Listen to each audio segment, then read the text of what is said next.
Hello everyone, स्वागत है आप सभी का अपने यूट्यूब चैनल मैथ्स फैन में। आज हम लोग थ्योरम नंबर 6.3 करेंगे। देखिए, इसके दो पहले वीडियो लेक्चर में हमने थ्योरम नंबर 6.1 और थ्योरम नंबर 6.2 को हमने कंप्लीट किया। तो इस वीडियो सीरीज़ में हम लोग क्या करेंगे, थ्योरम नंबर 6.3 को कंप्लीट करेंगे। अगर आपने फर्स्ट और सेकेंड वीडियो नहीं देखी है, जाके प्लेलिस्ट में जाके आप लोग उसको देख लेंगे। मैं जो लिंक है डिस्क्रिप्शन बॉक्स में उसका लिंक डाल दूँगा। क्लियर है? तो चलिए स्टार्ट करते हैं अपने टॉपिक को, थ्योरम नंबर 6.3 को। देखिए, थ्योरम नंबर 6.3 है, इफ़ इन टू ट्रायंगल, अगर दो ट्रायंगल में करस्पॉन्डिंग एंगल इक्वल होते हैं। जैसे देखिए, यहाँ पे हमारे पास दो ट्रायंगल है, एक ट्रायंगल ए बी सी और एक ट्रायंगल पी क्यू आर। ये हमारे पास दो ट्रायंगल हैं और इन दोनों ट्रायंगल में करस्पॉन्डिंग एंगल इक्वल है। करस्पॉन्डिंग एंगल इक्वल होने का मतलब कि एंगल ए जो है एंगल पी के इक्वल है, angle B equal to angle Q है और angle C equal to angle R है। इस थ्योरम में जो ये है, angle A equal to angle P, angle B equal to angle Q और angle C equal to angle R, ये हमको गिवन है, ये हमको दिया गया है। तो हम लोग प्रूफ करने से पहले देखिए राइट करते हैं given to prove construction and proof. तो गिवन में हम लोग राइट करेंगे कि angle A equal to angle P, angle B equal to angle Q and angle C equal to angle R है। इसके बाद बोला है then their corresponding side are in the same ratio.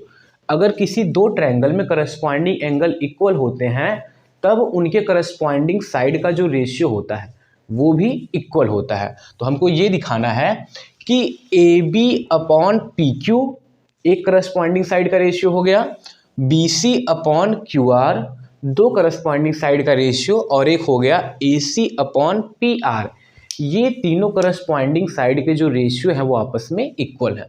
तो हम लोग जो हमको प्रूफ करना है, टू प्रूफ में हमने राइट किया कि A B upon P Q equal to A C upon P R equal to B C upon Q R है। तो ये था हम लोग का गिवन, और क्या प्रूफ करना है ये हमने जान लिया। अब कंस्ट्रक्शन करते हैं कि हम लोग किस तरीके से प्रूफ करेंगे। अब देखिए, यहाँ पे ए बी और पी क्यू अलग अलग साइड हैं, दोनों ट्रायंगल में बस करस्पॉन्डिंग एंगल इक्वल है। हो सकता है ये जो ट्रायंगल है इससे बड़ा हो जाए, इसके इक्वल हो जाए। तो इसके बेसिस पे हम लोग क्वेश्चन को करते हैं, थ्योरम को हम लोग प्रूफ करेंगे। अब देखिए, समझिए, अगर हम लोग कंस्ट्रक्शन करें कि draw a point E and F, draw a point E and F. देखिए, एक पॉइंट यहाँ पे हो गया ई और एक पॉइंट हो गया एफ हो गया। हम लोग ई और एफ को on side P Q and P R पे हम लोग ड्रॉ करते हैं। यानी हमारा जो पॉइंट है ई और एफ, ई जो है on the side P Q पे और एफ जो है on the side P R पे हम लोग ड्रॉ करते हैं, और इन दोनों को मीट करते हैं, इन दोनों को ज्वाइन करते हैं। तो इस तरीके से ये दोनों क्या हो गए, ज्वाइन हो गए। तो यहाँ पे और सच दैट किस तरीके से करना है, इस तरीके से E को लेना है और F को लेना है कि A B equal to P E हो जाए और A C equal to P F हो जाए। तो चलिए देखते हैं कंस्ट्रक्शन में क्या लेंगे हम लोग। Draw E and F on P Q and P R. हम लोग E F को E को लेते हैं पी क्यू पे और F को लेते हैं पी आर पे, सच दैट इस तरीके से कि ए बी जो है वो पी ई के इक्वल हो जाए और जो ए सी है वो पी एफ के क्या हो जाए, इक्वल हो जाए। क्लियर? इस तरीके से हम लोग लेते हैं। देखिए, तो यहाँ पे ये जो ए बी है वो पी ई के इक्वल हो गया और जो ए सी है वो पी एफ के इक्वल हो गया। और ऐसा नहीं सोचना है कि जो बी सी है वो भी ई एफ के इक्वल हमने लिया है, वो हमने इक्वल नहीं लिया है। ज़रूरत पड़ेगा तो हम लोग आगे प्रूफ करेंगे। तो चलिए स्टार्ट करते अपने प्रूफ को लेते हैं। तो देखिए, अगर इन दोनों ट्रायंगल को लें तो इन दोनों ट्रायंगल में एंगल ए इक्वल टू क्या है, एंगल पी है, और ये साइड इसके इक्वल है और ये साइड इसके इक्वल है। तो ये ट्रायंगल ए बी सी और ट्रायंगल पी ई एफ दोनों क्या हो जाएंगे, साइड एंगल साइड से दोनों हो जाएंगे कॉन्ग्रुएंट। जब दो ट्रायंगल कॉन्ग्रुएंट होते हैं तो उनके जो करस्पॉन्डिंग एंगल होते हैं, करस्पॉन्डिंग साइड होते हैं, वो आपस में क्या हो जाते हैं, इक्वल हो जाते हैं। तो इस तरीके से एंगल बी इक्वल टू ई आ जाएगा और सी इक्वल टू एफ आएगा। चलिए करते रहते हैं और देखते रहते हैं। तो हम लोग करते हैं in triangle, in triangle ABC and triangle PEF को लेते हैं। क्लियर, इन दोनों ट्रायंगल को लेते हैं तो यहाँ पे एंगल A इक्वल टू क्या है, एंगल P है, angle A equal to angle P, और ये जो है वो गिवन है, ये गिवन है। क्लियर, ये हो गया angle A equal to angle P हो गया, और AB इक्वल टू हमने क्या लिया है, AB इक्वल टू हमने कंस्ट्रक्शन से PE लिया हुआ है, तो AB इक्वल टू PE हो गया, और ये बाई कंस्ट्रक्शन हो गया। क्लियर, CONS लिखने के बाद मैंने डॉट डॉट डॉट कर दिया, इसका मतलब बाई कंस्ट्रक्शन हो गया। अब देखिए और क्या है, और AC इक्वल टू क्या है, AC इक्वल टू हो गया PF, और ये भी हो गया by construction. Clear, by construction हो गया। क्लियर है सभी को। अब देखिए ये साइड इसके इक्वल और ये एंगल इसके इक्वल, ये साइड इसके इक्वल, ये एंगल इसके इक्वल, और ये साइड जो है इसके इक्वल हो गया। तो side angle side criteria of similarity से क्राइटेरिया ऑफ कॉन्ग्रुएंसी करते हैं। साइड एंगल साइड से दोनों ट्रायंगल कॉन्ग्रुएंट हो जाएंगे, तो यहां लिखते हैं by side angle side congruency rule,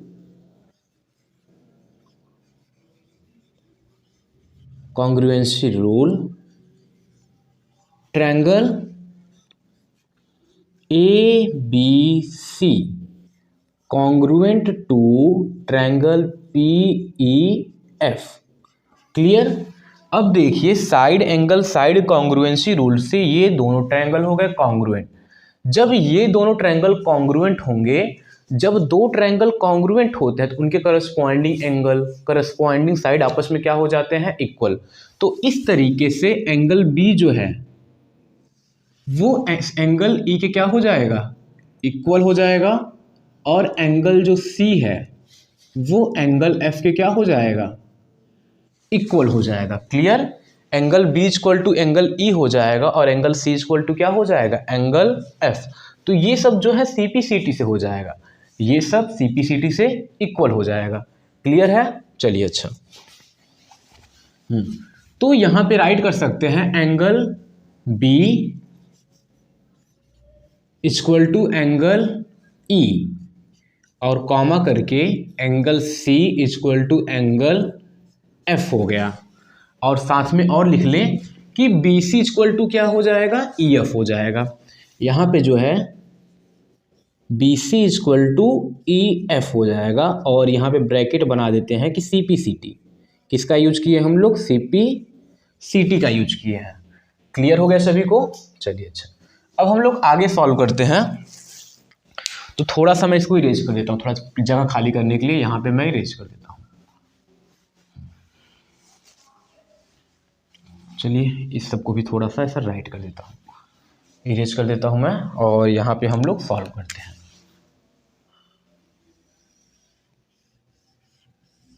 clear, अब यहाँ पे जब ये एंगल इसके इक्वल और ये एंगल इसके इक्वल हो गया, देखिए गिवन में था कि एंगल B इक्वल टू क्या होगा, एंगल Q। गिवन में क्या था कि एंगल जो B है वो एंगल Q के इक्वल है, और एंगल जो C है वो एंगल R के इक्वल है, और जो B है वो E के इक्वल आ गया, और जो C है वो F के इक्वल आ गया। इसका मतलब एंगल E और एंगल Q भी आपस में इक्वल, और एंगल F और एंगल R भी आपस में क्या हो जाएंगे, इक्वल हो जाएंगे। क्लियर, समझ में आप सभी को, बहुत अच्छी बात। चलिए ये हो गया। अब हम लोग राइट कर सकते हैं कि we have angle B equal to angle Q and now we have angle B equal to angle E। ऐसा हम लोग बोल सकते हैं कि एंगल जो B है वो Q के इक्वल है, लेकिन अब जो है एंगल B जो है वो E के इक्वल आ गया। इसका मतलब एंगल B इक्वल टू क्या हो जाएगा, एंगल Q हो जाएगा। या फिर यहीं पे हम लोग इसको इक्वेशन फर्स्ट बना लेते हैं, इसको फिर इक्वेशन 1 बना लेते हैं, और इन दोनों रिजल्ट को इक्वेशन 2 बना लेते हैं। लिखते हैं from equation 1 and 2 from 1 and 2। अब इन दोनों इक्वेशन से रिजल्ट ये आएगा कि एंगल ई जो है एंगल क्यू के इक्वल हो जाएगा, angle E equal to angle Q हो जाएगा, और एंगल एफ जो है इक्वल टू क्या हो जाएगा, एंगल आर हो जाएगा। Clear? Angle E equal to angle Q हो गया और एंगल एफ इक्वल टू क्या हो गया, एंगल आर हो गया। अब देखिए यहाँ पे जब ये एंगल ये इसके इक्वल हो गया और ये एंगल इसके इक्वल, तो ये तभी देखिए ये दोनों क्या है, अल्टरनेट नहीं करस्पॉन्डिंग एंगल, ये दोनों क्या है, करस्पॉन्डिंग एंगल। जब करस्पॉन्डिंग एंगल आपस में इक्वल होते हैं तो लाइन आपस में क्या होती हैं, पैरेलल। तो लिखेंगे angle E and angle Q, here angle E and angle Q, और फिर क्या हो जाएगा, angle F and angle R, are corresponding angle. ये जो सब एंगल है वो क्या है, करस्पॉन्डिंग एंगल, करस्पॉन्डिंग एंगल। अब जब करस्पॉन्डिंग एंगल आपस में इक्वल होते हैं, करस्पॉन्डिंग एंगल जब एंगल ई और क्यू जो है ये दोनों करस्पॉन्डिंग, एफ और आर जो है करस्पॉन्डिंग है, तो यहाँ पे देखिए ई क्यू के भी इक्वल है और एफ जो है आर के क्या है, इक्वल है। तब क्या होगा, then E F parallel to Q R हो जाएगा। तो यहाँ पे हो जाएगा then E F parallel to Q R. ये जो ई एफ है वो क्यू आर के क्या हो जाएगा, पैरेलल। जो ई एफ है वो क्यू आर के क्या हो जाएगा, पैरेलल हो जाएगा। देखिए आपने पढ़ा था वो 6.1 थ्योरम में कि अगर कोई लाइन हम लोग ड्रॉ करें जो ट्रायंगल को क्या हो, मतलब किसी ट्रायंगल में एक साइड के पैरेलल हो, तो वो ट्रायंगल के दो साइड को सेम रेशियो में डिवाइड करता है, ऐसा हमने पढ़ा था। तो इसके बाद थ्योरम 6.1 का यूज करके लिख सकते हैं कि P E upon E Q और पी एफ अपॉन क्या हो जाएगा, एफ आर हो जाएगा। क्लियर है? ऐसा क्लियर है ना आपको? देखिए यहाँ पे इसको राइट कर सकते हैं P E upon E Q और P F upon F R. एक बार ध्यान से 6.1 को सोचिए, वहाँ पे ये था अगर if a line draw parallel to one side of a triangle it divide two other side of a triangle in the same ratio. अगर कोई लाइन ट्रायंगल के किसी एक साइड के पैरेलल ड्रॉ किया जाए तो वो ट्रायंगल के दो साइड को सेम रेशियो में डिवाइड करता है। तो यहाँ पे बाय थ्योरम 6.1 हम लोग राइट करेंगे कि क्या हो जाएगा, पी अपॉन में ई क्यू और ये इक्वल टू हो जाएगा पी एफ अपॉन में एफ आर, और ये हो जाएगा थ्योरम बाय थ्योरम 6.1, या फिर इसी को बोले थेल्स थ्योरम या फिर बेसिक प्रोपोर्शनलिटी थ्योरम। अब देखिए इस तरीके से आ गया, अगर ये जो है पीई है, अगर पीई की जगह ए बी रखे तो A B upon E Q आएगा, तो ये कोई कॉन्सेप्ट नहीं बना। हमको ये शो करना है कि ए बी अपॉन में क्या आ जाए, पी क्यू, और ए सी अपॉन में आ जाए पी आर आ जाए, तो पूरा पूरा साइड हो। और यहाँ पे ये जो ई क्यू बन रहा है ये पूरा पूरा साइड नहीं बन रहा है, तो इसको कंप्लीट बनाने के लिए हम लोग इसका कन्वर्स करते हैं, इसका समझिए कि उल्टा करते हैं, और उल्टा करने के बाद 1 को ऐड करते हैं। तो यहाँ पे जब इसको ऊपर की तरफ इसको राइट करेंगे तो ये हो जाएगा ई क्यू और अपॉन में हो जाएगा पी ई, और ये हो जाएगा एफ आर, और ये हो जाएगा अपॉन में पी एफ। क्लियर हो गया? हमको साइड को कंप्लीट करना है, क्योंकि ये देखिए P E upon E Q है, तो हम चाहते हैं कि पी ई तो रहे, क्योंकि पी ई जब रहेगा तो पी ई की जगह पे हम लोग ए बी राइट कर सकते हैं और पी एफ की जगह पे ए सी राइट कर सकते हैं। लेकिन अगर ई क्यू है, अगर इन दोनों को उल्टा करने के बाद 1 को ऐड कर दे तो पूरा पी क्यू बन जाएगा और पी आर बन जाएगा। देखिए इधर अगर इन दोनों में बोथ साइड हम लोग 1 को ऐड कर दे, कोई चेंजिंग नहीं आएगा, तो यहाँ पे हो जाएगा ई क्यू अपॉन में P E plus 1 equal to F R upon में पी एफ प्लस 1। क्लियर हो गया? तो यहाँ तक हम लोग राइट करेंगे।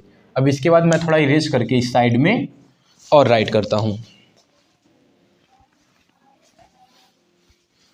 आप लोग इसको स्क्रीनशॉट ले लेंगे ना, आप लोग राइट कर रहे होंगे साथ में, तो स्क्रीनशॉट अगर जो नहीं राइट कर रहा होगा स्क्रीनशॉट ले लेगा, या फिर आप लोग वीडियो को रोक करके अच्छे से राइट करिए। मैं इसको इरेज कर देता हूँ।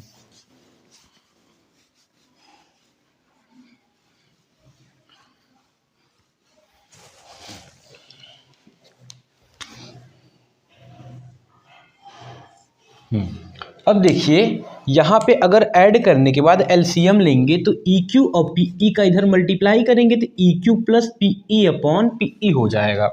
तो ये हो जाएगा EQ और यहाँ पे प्लस PE अपॉन में PE हो जाएगा, और इस साइड हो जाएगा FR plus PF, FR plus PF upon में क्या हो जाएगा, PF हो जाएगा। क्लियर। अब देखिए EQ में अगर PE को ऐड करेंगे तो बन जाएगा PQ, तो यहाँ पे आ जाएगा PQ अपॉन में PE और इक्वल टू हो जाएगा PR अपॉन में PF हो जाएगा। क्लियर। अब देखिए PQ अपॉन में PE हो गया, तो PQ मतलब PQ रहने देते हैं और PE की जगह पे हमको AB राइट करना है, तो लेकिन यहाँ पे हमने AB को पहले लिखा था, तो इसका फिर से क्या करते हैं, उल्टा कर देते हैं। देखिए जो करना है दोनों साइड करना है, तो यहाँ पे PE अपॉन में हो गया PQ और ये हो गया PF अपॉन में PR हो गया। क्लियर हो गया, ये इस तरीके से आ गया। अब देखिए जहाँ पे PE है वहाँ पे AB राइट कर देंगे, और जहाँ पे यहाँ पे था ना, जहाँ पे PE है वो AB राइट करेंगे, और जहाँ पे PF है वहाँ पे क्या राइट कर देंगे, AC। ऐसा हमने कंस्ट्रक्शन किया था। तो जहाँ पे PE है वहाँ पे राइट करेंगे AB और अपॉन में ये हो जाएगा PQ और ये हो जाएगा AC अपॉन में PR। समझ में आया। और यहाँ पे साइड में लिख लेंगे AB इक्वल टू क्या था, ये AB इक्वल टू PE और AC इक्वल टू था PF, और ये था बाई कंस्ट्रक्शन से था। क्लियर, ये हो गया। अब देखिए यहाँ पे दो साइड का रेशियो आ गया, AB अपॉन PQ आ गया और AC अपॉन क्या आ गया, PR आ गया। समझ में आया। अगर ऐसे देखिए इतना तक आ गया, इसको बना लीजिए इक्वेशन 1, चाहे इक्वेशन तो हमने इधर तक बनाया था, इसको छोड़ दीजिए इतने पे। अब यहाँ पे हम लोग क्या करते हैं, देखिए अगर जब हमने देखिए लाइन EF जो है इस तरीके से ड्रॉ किया, QR के पैरेलल जब ड्रॉ पैरेलल नहीं किया, पैरेलल हमने प्रूफ किया, लेकिन जब एक लाइन QR के सामने लेते हैं तो इन दोनों का रेशियो आता है। अगर इसी लाइन को इस तरीके से लेंगे तो इन दोनों का रेशियो आएगा, और सिमिलरली क्या बन जाएगा, BA अपॉन QP बन जाएगा और BC अपॉन क्या हो जाएगा, QR हो जाएगा। देखिए सोचिए आप लोग, अगर लाइन इस तरीके से है तो AB अपॉन में PQ आया और AC अपॉन में PR आया। अगर लाइन इस तरीके से ना होकर के इस तरीके से होता, समझ रहे हैं ना, लाइन अगर हमारा इस तरीके से होता तब हमारा रिजल्ट क्या आता, BA अपॉन में QP और BC अपॉन में QR आता। तो यहाँ पे हम लोग यही राइट करेंगे कि सिमिलरली क्या हो जाएगा, AB अपॉन में PQ और इक्वल टू हो जाएगा BC अपॉन में QR। इसको बनाते हैं इक्वेशन नंबर 3, ये हो गया 3 और ये हो गया इक्वेशन नंबर 4 हो गया। अब देखिए फ्रॉम इक्वेशन 3 एंड 4,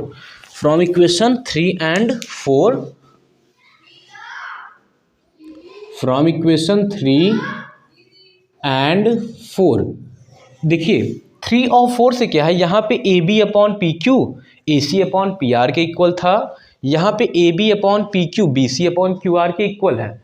इसका मतलब तीनों साइड का जो रेशियो है वो आपस में क्या हो जाएगा, इक्वल। तो फ्रॉम इक्वेशन फर्स्ट 1 एंड 2 से जो है 3 एंड 4 से AB अपॉन में PQ equal to B C upon में क्यू आर, और एक हो जाएगा ए सी अपॉन में पी आर। समझ में आया? तो इस तरीके से तीनों साइड के जो रेशियो हैं आपस में क्या हो गए, इक्वल। और जब ट्रायंगल में तीनों साइड के रेशियो इक्वल होते हैं तब ट्रायंगल हो जाता है, तब ट्रायंगल क्या होता है, सिमिलर हो जाता है। तो लिखेंगे हेंस, या फिर व्हेन रेशियो, वो व्हेन क्या लिखेंगे, when ratio of a corresponding side are equal then triangle are similar. तो लिखते हैं हेंस ट्रायंगल कौन सा, A B C similar to triangle P Q R हो जाएगा। तो पी क्यू आर हो जाएगा और थ्योरम हुआ हम लोग का प्रूव, हेंस प्रूव्ड हो गया। क्लियर? तो ये था थ्योरम नंबर 6.3। थोड़ा लॉन्ग जरूर है लेकिन बहुत ही इजी थ्योरम है। अगर आप लोग एक दो बार अच्छे से प्रैक्टिस करोगे तो आपका थ्योरम जो है अच्छे से क्लियर हो जाएगा। थोड़ा सा ही लॉन्ग है, ज़्यादा लॉन्ग नहीं है। 6.1 और 6.2 की अपेक्षा थोड़ा सा लॉन्ग है, लेकिन आप लोग प्रैक्टिस करोगे तो हो जाएगा अच्छे से। चलिए आपसे मिलते हैं अगले थ्योरम 6.4 में।